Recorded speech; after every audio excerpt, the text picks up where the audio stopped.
Hello, friends. This is John Klein III with episode 189 of Shadow and Flame of Magic, your premier Kitty Pryde Lockheed and Magic podcast.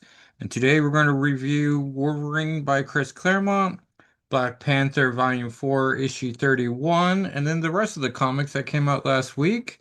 So let's get into it.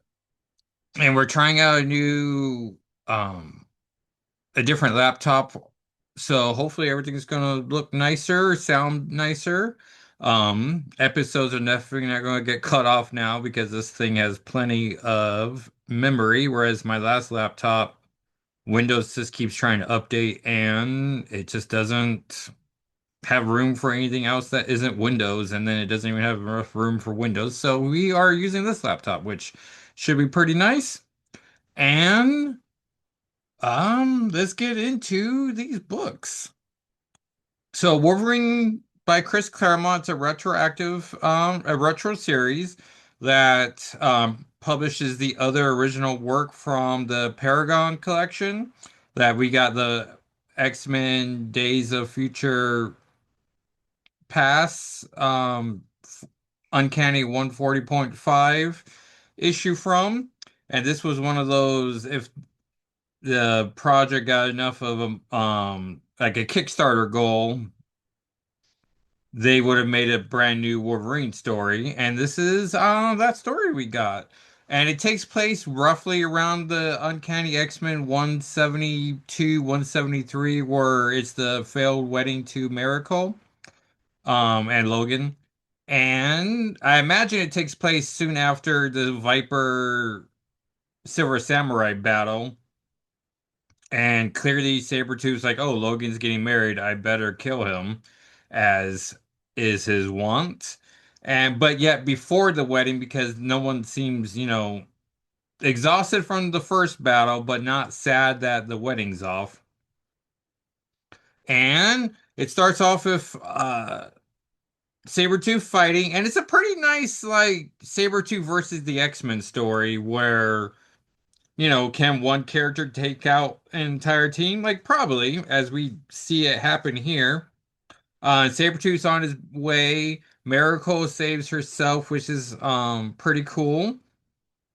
And then Rogue goes in to tackle Sabretooth, and he clearly has done his homework, so he knows all about how their power should work. And so he rips off one of Rogue's gloves and then forces her to touch Colossus. And because her power isn't, she has no control over her power. Like she touches him, and then boom, immediately knocks them both out of the battle. And then Kitty Pryde shows up to save Miracle, and Lockheed's there. Lockheed burns Sabretooth like a couple layers off of his flesh, which is pretty cool to see. And Kitty's just thinking like, "Oh, Lockheed, you look like you're enjoying this." And I sort of feel like I'm enjoying it as we get this little hint of what the inner Kitty that Ogun brings out. And uh and then Sabretooth pretty much chokes Lockheed out almost immediately after being flamed, and he tempts Kitty with knowledge of that she has an inner Shadow Cat, which is classic Chris Claremont having a villain named the heroine and tease out this deep inner well of angst and violent tendencies, which Logan has to later admit, like, yeah, I sense this about her too, but I didn't think I thought we could sway her one way or the other. And Storm's like, you should have told us, which is awkward because then when they come back from Kitty Pryde and Wolverine and she's going by Shadowcat, you think Storm and Nightcrawler would have been like, oh, Shadowcat, we're not dissuading this? Or clearly after this story, Logan must have told her like, "Oh yeah, Sabretooth thinks you have a shadow cat in you," and she's like, "Okay." And then finally realizes like, "Oh, this is a moment where I could rebrand myself. I've gone through something with Ogun. I am Shadowcat." But it's just a cool like short comic, and Storm lightning bolts Sabretooth, and he hints that Storm also has inner inks about her, and but it's mostly just a cool moment in time for Kitty Pryde. I love Claremont's in a whole Kitty Pryde moment. I do, and I know this came out years ago. Like people had this story. Cerebro did a whole audio play about it, but it's oddly timed now to be like, hey, Claremont's Wolverine Kitty Pryde miniseries is ending. If you like that, you might like this.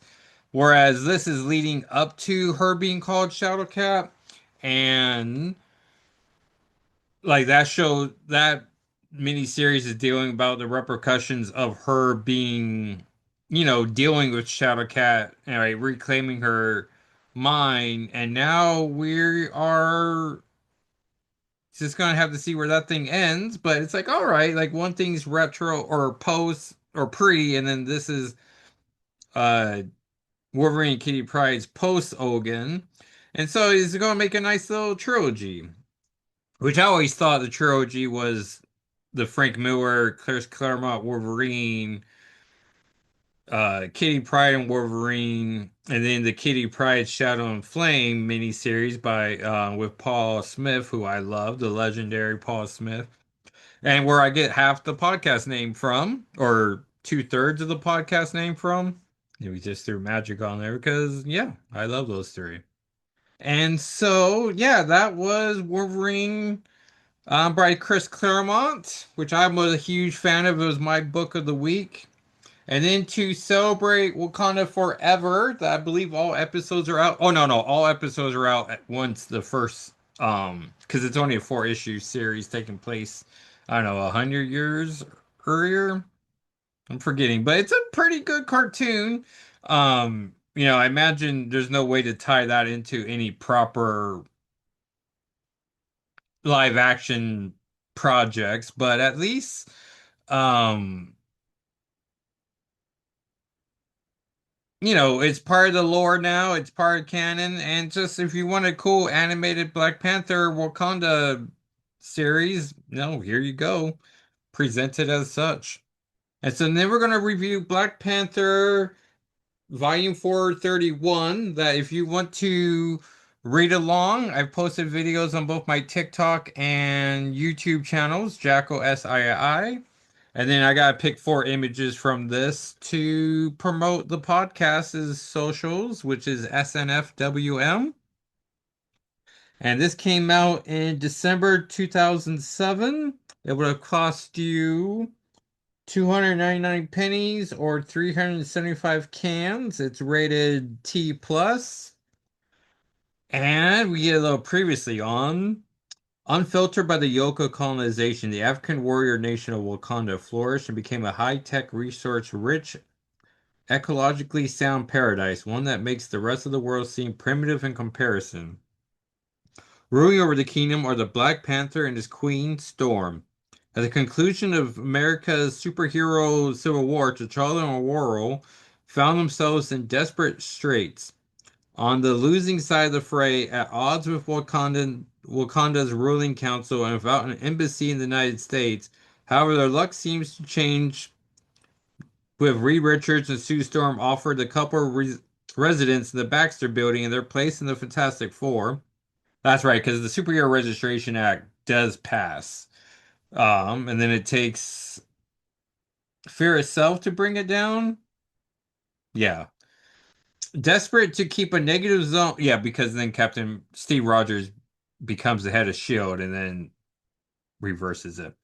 Desperate Desperate to keep a negative zone monster who had invaded the Baxter building from running loose in New York City, T'Challa took a risk and used the unreliable magic of King Solomon's golden frogs to take the fight elsewhere.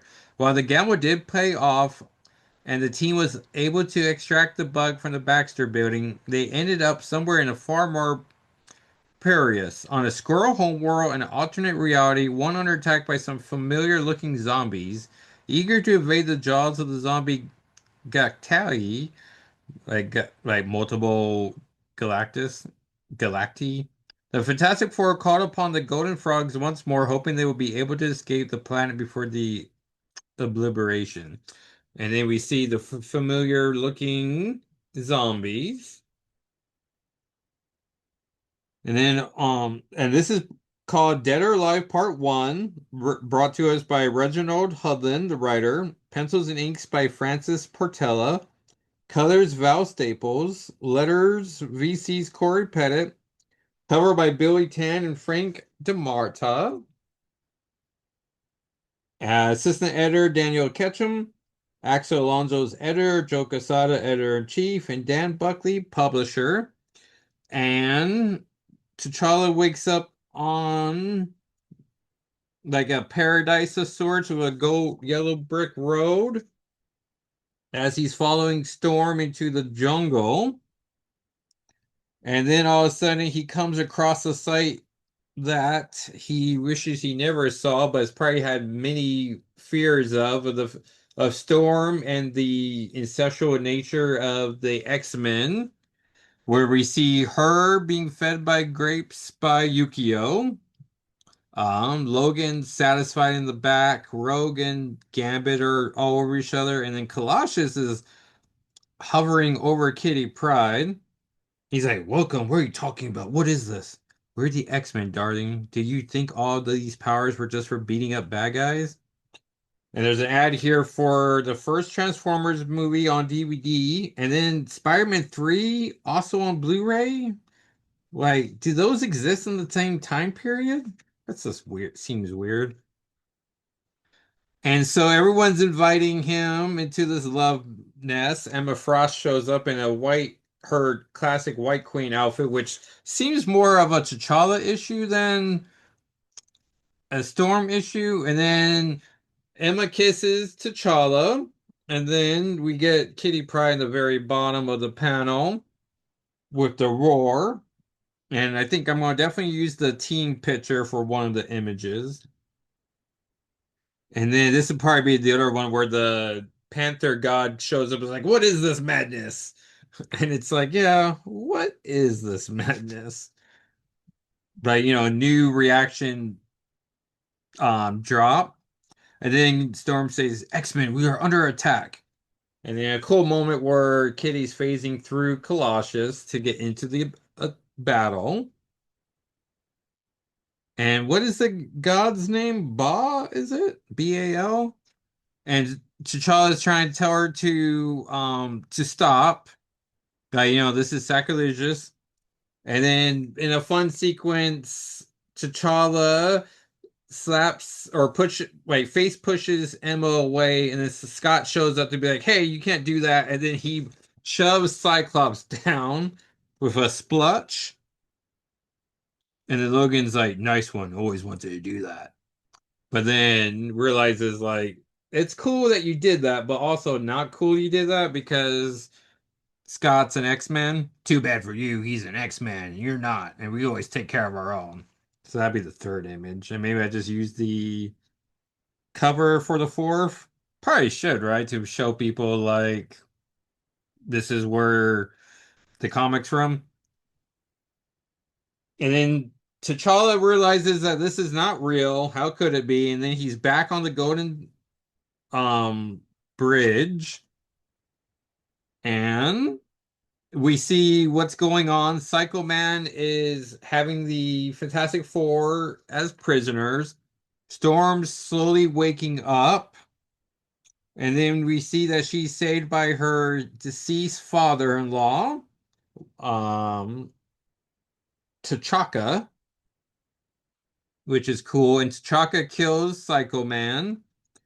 And Storm's fully awake, but then she wakes up from this. And oh hey, there's an ad for Marvel Seen It. We actually own that. Pretty fun. They should make a new one of those.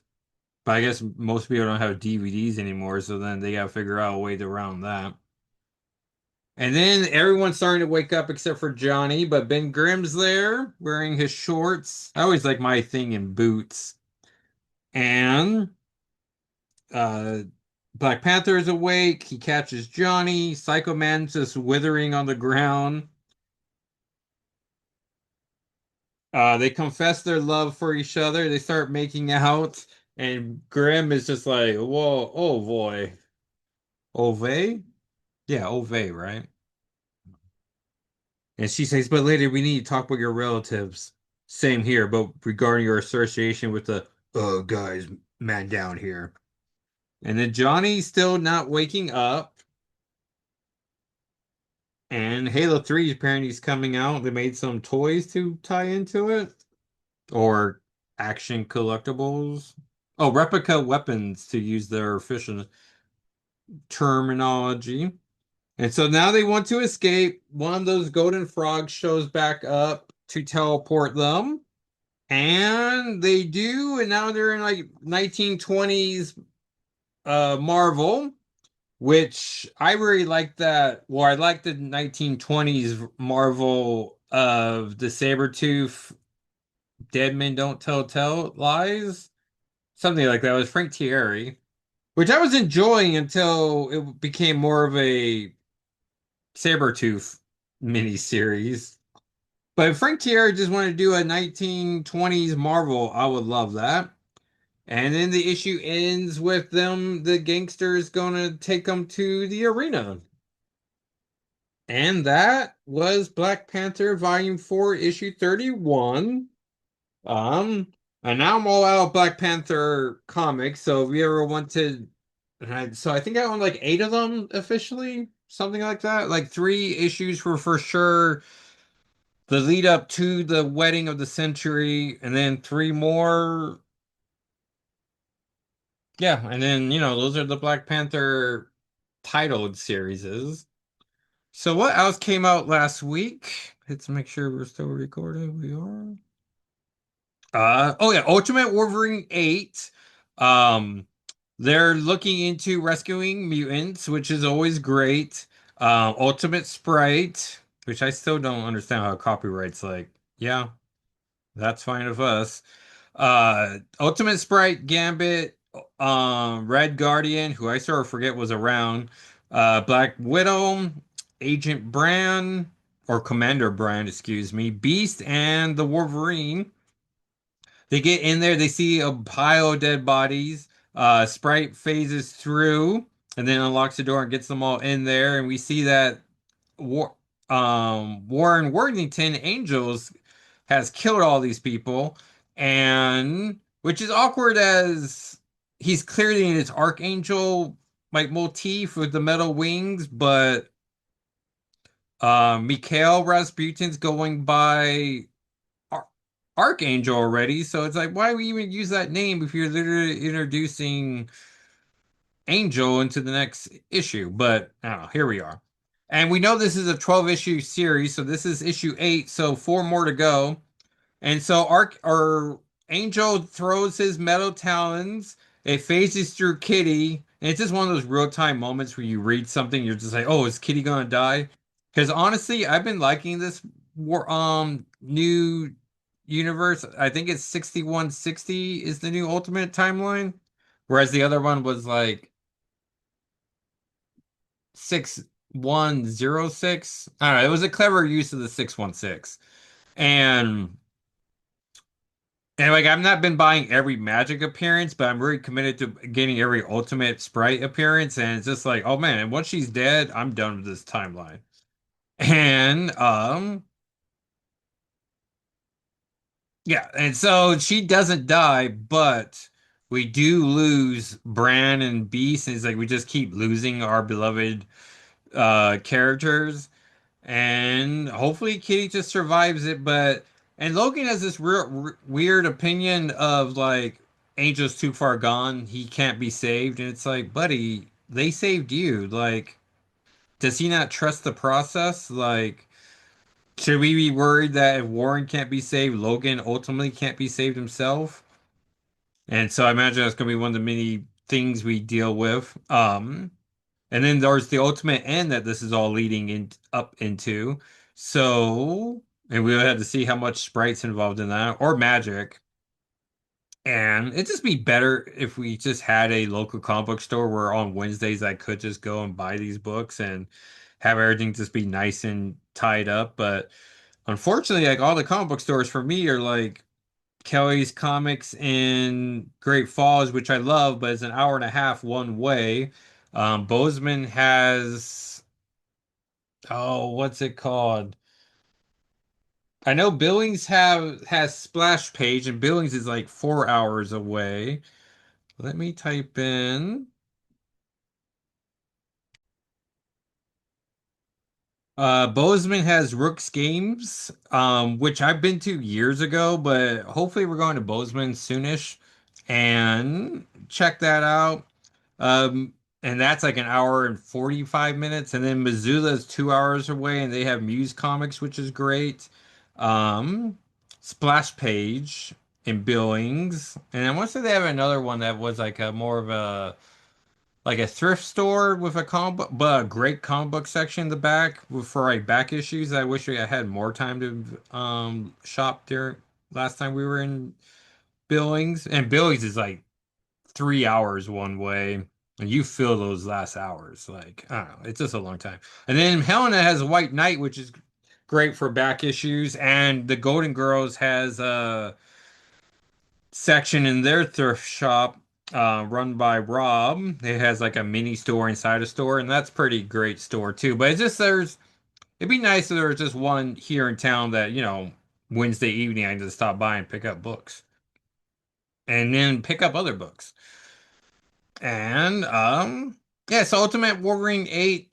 And so we're just oh, and the scientist that worked on him that works for the Eurasia, the magic and Colossus partnership with Omega Red. She realizes Logan's alive now, and they're gonna, get him back, is their plan.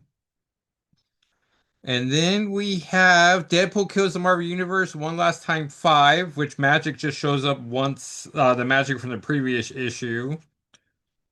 And she's just on the recap page, which has a fun gag of, hey, do we need a recap page if the previous page is already a proper recap page? And it's like, yeah, probably because in a trade, they wouldn't have that recap page. But then also in a trade, do you even need a recap from the 2 pages you just flipped? Comics are an odd medium. Just like how I keep thinking at any minute now we're gonna get the Batman Deadpool promotion going, even though we haven't gotten the Deadpool Batman in October, but then in November they reposted it and kept showing and we got the final 3 covers with Rogue and Poison Ivy, Psylocke and Huntress. But I'm like, you gave me Magic and Catwoman, so I'm done with getting covers.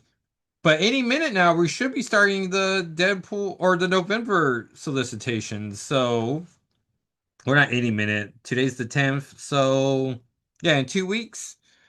But it's like, man, I'm excited for Marvel DC crossovers. Like, I'll get them, especially in this world of variant covers where it's like maybe we can get them, like any character you'd imagine. Which I still want them to get that Samney, Whisper and Saint and Lykeman. DC has a Jewish character in Gotham in an alternate timeline called Whisper, and I would just love for her to get paired up with Kitty Pryde and Lockheed, as that would be perfect. And she has a fun dog companion, and that'd be my dream DC Marvel crossover. Like give it a 8-page story, it'd be amazing or Uncanny. One World or Doom 6, where it's a big debate about Doom and Reed, and we find out that the way Doom is so powerful is that he's taken every person in Latveria into little cages and has taken their life force to become even stronger in the magics, because all magic requires a sacrifice, and we're led to believe these are volunteers, but can you be a volunteer in a dictatorship? I don't think so. Oh, I'm sorry, a monarchy. And issue ends with him ripping apart Richard, so we'll see if that sticks. And Ultimate X-Men 18 says Peach Momoko and Zach Davison. Um he said on Blue Sky he doesn't do a translation. It's more of a what do you call like Chrono Trigger from Japan to America. It's a regionalism, localism. And I love Chrono Trigger, so that was my go-to reference to video games. And which honestly, I mean, I was gonna say Sony, but the company that owns Chrono Trigger, they just want to make an easy $1 billion. Just give us a proper remake, or do what the Final Fantasy VII and just give us the a three-part Chrono Trigger game, and I would love that completely. But I don't know how that would work with all the freedom you have to travel through space and time, or not space, but time at least. And yeah, like I don't know, just well, it's like how Konami can make $1 million by just releasing the X-Men arcade game again. Like, just give us the games we want. And then Uncanny X-Men 19, pretty great issue. The mayor wants to build a X-Men block and have like a trampoline park for the Nightcrawler fans. Jubilee's going to have like an arcade section. They talk about how the X-Men market well to straights and gays and hornies and pretty fun. Uh, that's a fun moment where like, yeah, the X-Men are loved by all. And then we get a tie back or a tie-in from the Free Comic Book Day issue, which I like because Jubilee makes a reference to her dragon son Shogo and how the X-Men have another dragon as well. I'm like, hey, a Loki reference. That's all I want from comics. And the mercenaries don't think Jubilee is a danger, which is crazy as she throws fireworks from her hands or just explosions from her hands. Like I don't know, every July 4th and New Year's Eve, as much as I hate fireworks, I'm always do a silent prayer, like hope people keep their fingers into out of the holiday. And which might just be my anxiety as well as my unenjoyment I get from fireworks. So I was like, yeah, like fireworks, I don't know, they're so expensive too, which I know some places here in town were doing for 4th of July was like spend $10, get $5 worth of free fireworks, and I'm like, all right, um, like that's what you gotta do. And I don't know, it's just like it's so expensive. It's what well, I was never tempted to smoke either, but with like a pack of cigarettes, it's $10. It's like I'd rather buy two comics for that price or have lunch. I don't know. Everything I equate to is like, how much is that in lunch money? And and so she defeats the mercenaries, and Becca Colicchio references how yeah, and Deadpool and Outlaw show up, who are beloved characters Gail Simone has written in the past. And Becca throws a fire arrow through Deadpool's head, which is like, does she know about Deadpool's healing factor, or was it like, oh, I'm glad I didn't kill you right there? But she tells him to get away from her girlfriend Jitter, and Jitter has a little heart over her head. And I'm just like, oh, I love Jitter so much.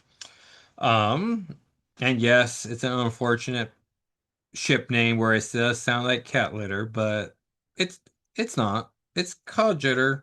That's what the fan base is calling them. We love them. And so, yeah, those were the comics of last week. I would highly recommend Wolverine by Chris Claremont, Ultimate Wolverine 8, Uncanny X-Men 19. If you had to do like a top three.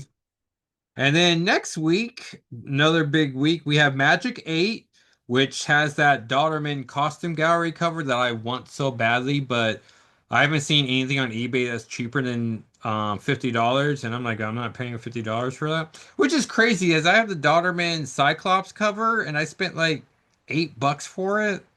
So I'm hoping once the issue itself comes out that there's just gonna be reasonable prices for it, but like I don't know why it's so expensive. Then Laura Kinney Wolverine 9, which has Gabby back and Jonathan, the most real Wolverines. X-Men 20, which the preview page has Cyclops and the Federal guy like arguing with each other still, where it's like, all right, you two get a room. That's not like a grocery store. Predator Kills the Marvel Universe 1, which they marketed the third issue being the X-Men issue, but I'm definitely going to be checking to see if Kitty or Magic show up, and then it'll be an instant purchase for me. Uh, Ultimate Spider-Man Incursion 3, which Magic's in 4, so you would think maybe the final page reveal will be 3. Um, and oh, and Spider-Man Wolverine 4, which I feel like 3 just came out 2 weeks ago, so I don't know. So like super excited about Magic 8 for the collection, and we'll see how the rest of it goes. And maybe X-Men 20 is building towards the Age of Revelation, but we'll have to find out. And so, everyone, that was episode 189 of Shadow and Flame with Magic. Thank you so much for listening or watching. Hello to you on YouTube. And tell a friend. Love to keep getting the podcast out there. And thank you so much for listening. And I'll talk at you next time. All right, everyone. Bye.